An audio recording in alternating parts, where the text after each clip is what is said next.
we're obviously going to start by talking about South Korea and the South Korean president declaring martial law. Let me tell you something, okay? I was on the plane when this was popping and I thought it was hilarious. Good on them, dude. They're doing the most out there in South Korea. They got a lot going on for them. They got an incel president. Incel president has a wife. He's a big wife guy. Loses the parliament. Doesn't like that he lost the parliament, especially because now parliament is coming after his wife. He's a big wife guy. He has to do what he has to do. Now let me tell you something. I'm no expert in Korean politics. I don't fully comprehend the system. I don't know the parties. I don't really get it, okay? But I will give you my basic understanding of Korean politics. I know a little bit of Korean history from the Korean War. What I do know is Neo-Confucianism and its devastating impact in Korean politics, in contemporary Korean politics, in contemporary Korean culture, and how it factors in the gotcha games and the way that the Korean incel army has engaged a lot of Gamergate style tactics. What I know is a couple things. One, Korea is a hyper-capitalist dystopia with a higher suicide rate than even Japan. Two, cost of living in is very unaffordable. 3, massive gender wars happening in Korea. 4, they have a parliamentary system, but they ended up, almost every single one of their leaders have been corrupt.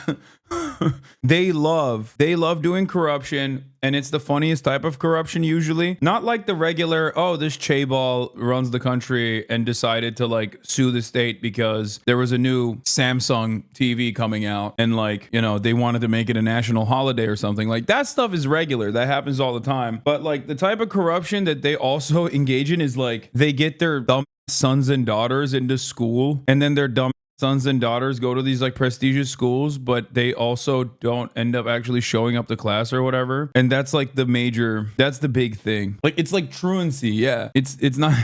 Sometimes it's cheating scandals, sometimes it's truancy scandals. It's pretty funny that like that is the major killer of all Korean politics. But yeah, or the president's in a cult. I mean, which president isn't in a cult? You know what I mean? There is that part too. But yeah, every single one of these guys, they seemingly haven't been able to. My point is, Koreans can't catch a break, dude. These guys used to live in a military dictatorship. Then the military dictatorship turned into three chaebols in a trench coat, and now every single time they elect a new leader, they just get punished for doing corruption or being a freak. And now here we are, the latest and greatest in that same saga. Korean goon.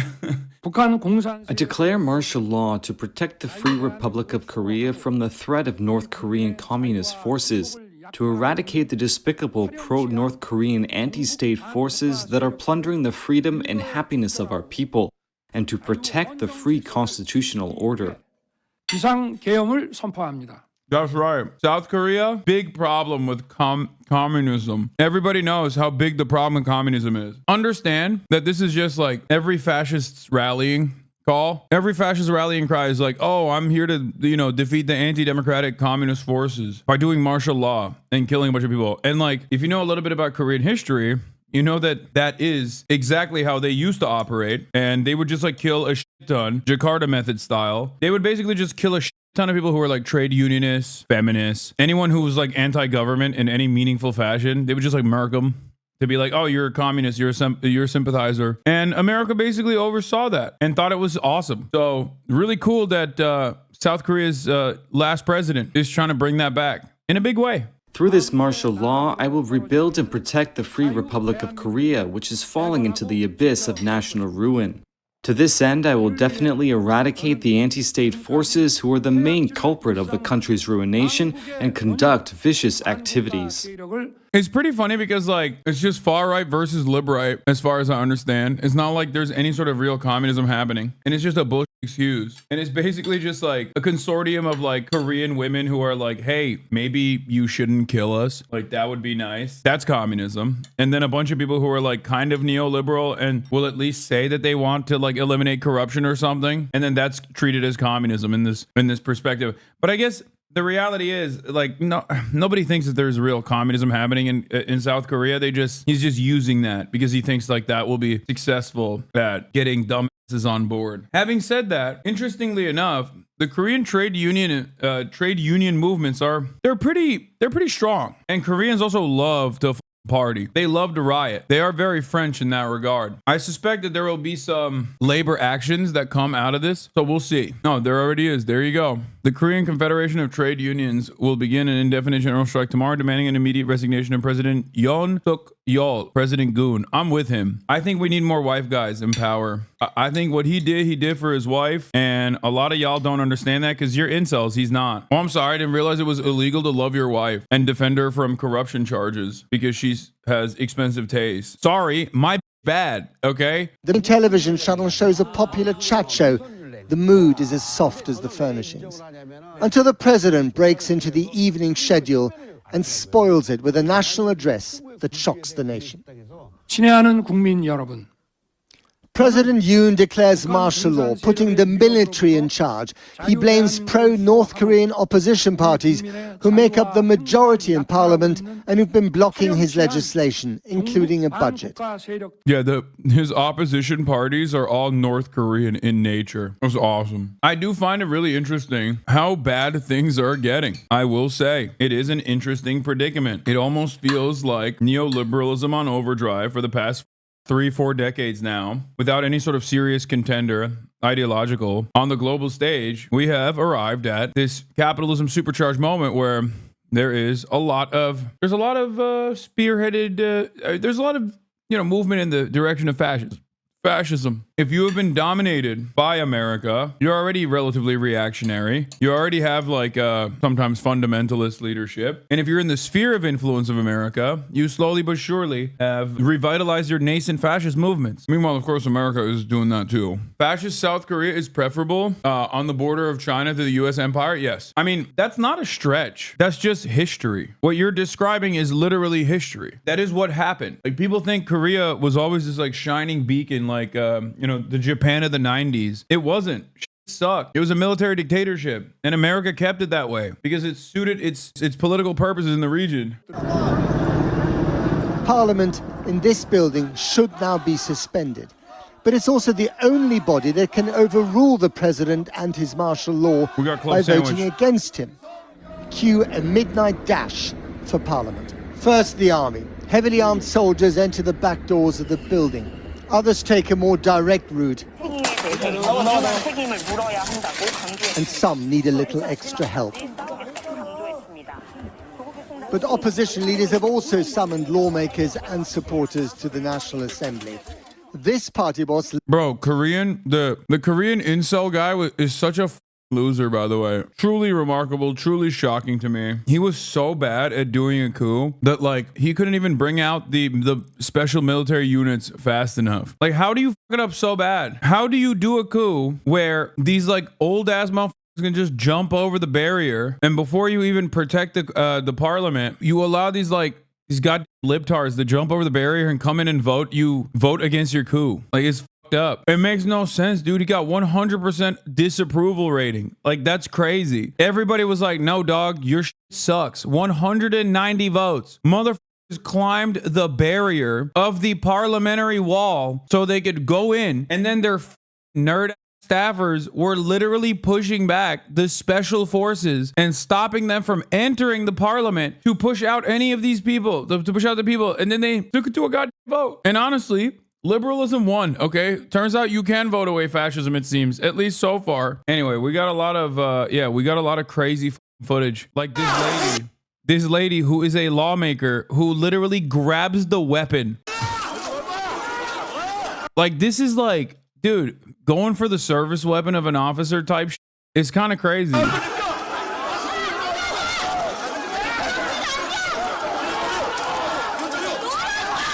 She's literally give me the gun.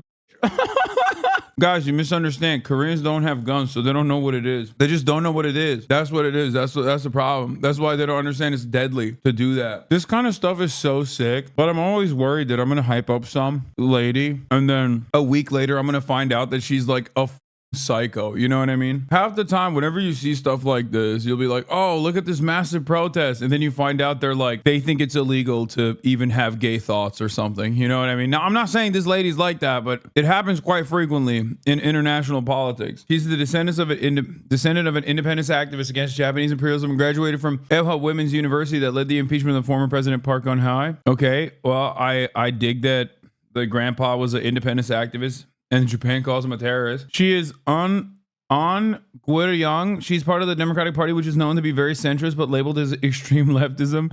Yeah, Korean politics is awesome. That's why I'm laughing. Like the goddamn incel president is like, yo, these guys are doing North Korean style communism here. They want to do Jusha. And the Jusha is like child tax credits.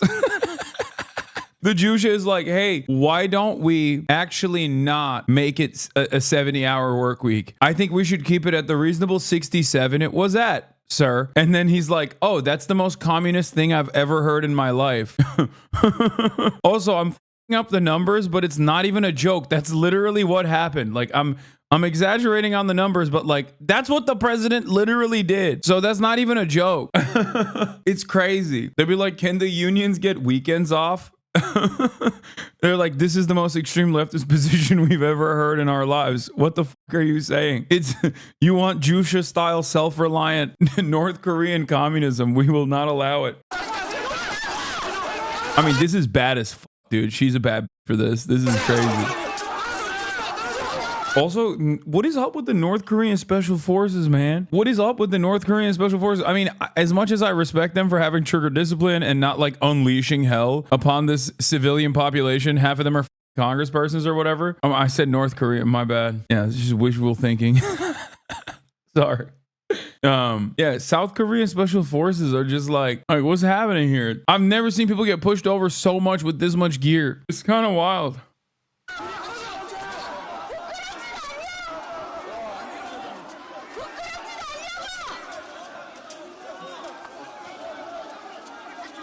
That's crazy, though. That's crazy. She just went for it, dude. Respect. She went for the service weapon. I love that so much. That's Aura. Speaking of Aura, this is not the motherfucker that got stabbed in the neck, is it? Is this the guy who got stabbed on the neck like a week ago or some shit?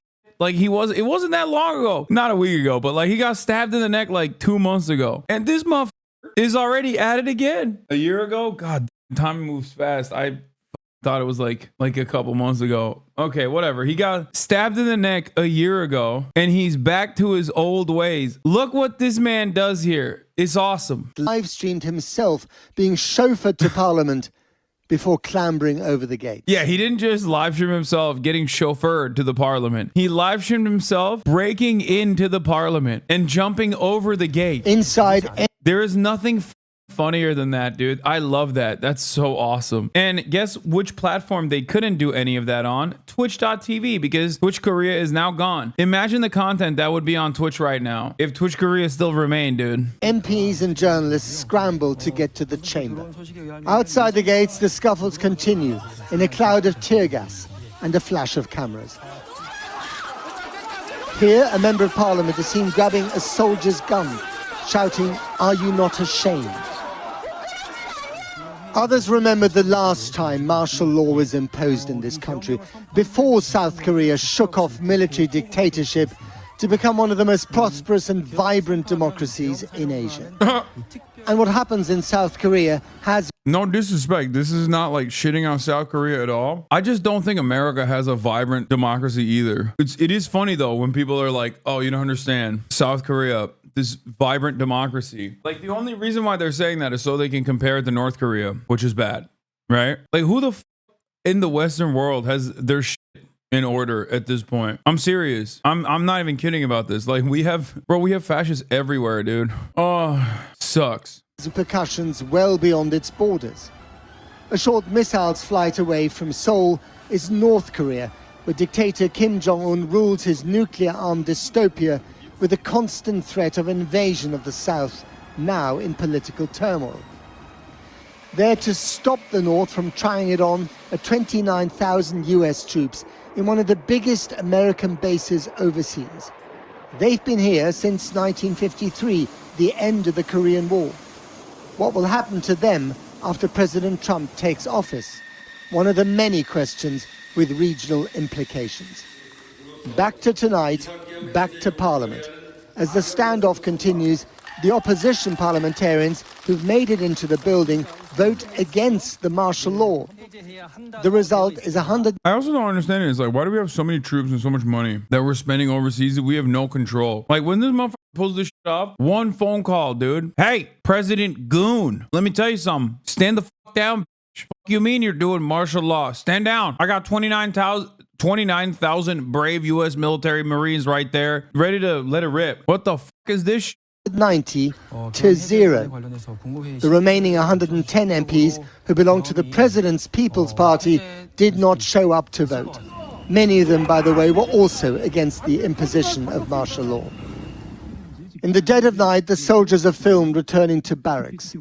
If the coup is indeed over, it lasted 2 hours and 48 minutes, half an hour longer than Parasite, Korea's Oscar-winning film, and almost as soon.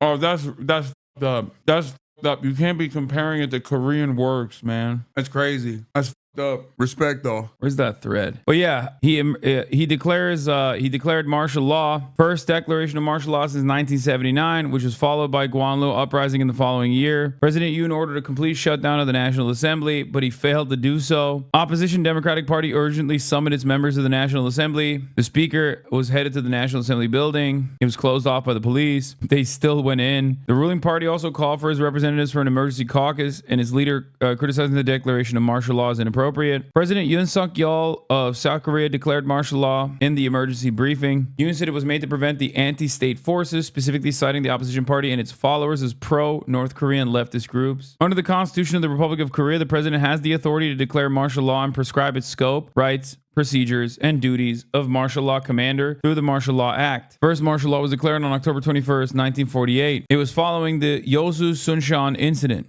Since then, it has been misused as a means to seize and maintain power by dictatorial regimes. There were 12 emergency martial law declarations from 1948 to 1979, all under the dictatorship. Today, Yoon declared the country's 13th. According to the martial law decree, all political activities are strictly prohibited and media and publications will be controlled. However, the Korean population had a very different attitude about it, and they immediately took to the streets, and they went to the parliament. First, all the opposition parties were able to sneak into the parliament with enough numbers to actually get the sufficient number of seats. Then they voted against it. They voted to stop the martial law. The National Assembly passed the resolution request to lift the martial law with a unanimous approval from all 190 registered members. Although the National Assembly passed the resolution demanding the lifting of martial law, the presidential office maintained its silence. They were restricting press access. When the National Assembly demands lifting the martial law with the approval of a majority of its attending members, the president must lift it immediately. However, the situation became problematic since the presidential office was silent. The Democratic Party revealed military planned to arrest Assembly Speaker and party leaders under martial law, reviewing possible insurrection charges. But the martial law was lifted, and President Yoon backed down. Now, what do you do after this? Do you say bygones be bygones? Do you just say, my bad? Do you just say, I'm a silly goof? I was just goofing. Chill. It's just memes, bro. In order to fully understand this, we have to go back to 720 AD. We have to go back to Neo-Confucianism, the Korean method of Confucianism that had a more rigorous approach to the hierarchical structure of Confucianism. And we have to talk about the Han River and how American Navy forced Korea into trade. Why does it come up every day now? Because it's very important. It's very important to understand. Civilians stopping a military vehicle? Oh, that's sick. They stopped armored vehicles.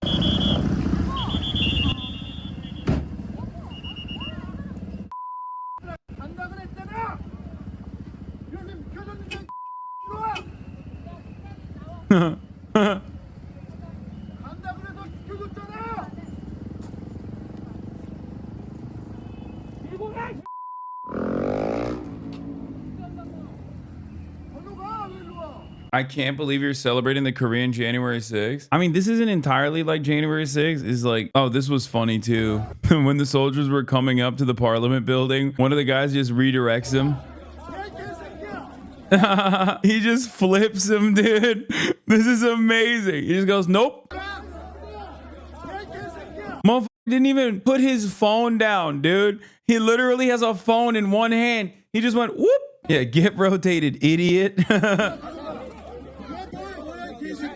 And then the old man comes in and is like, no, stop.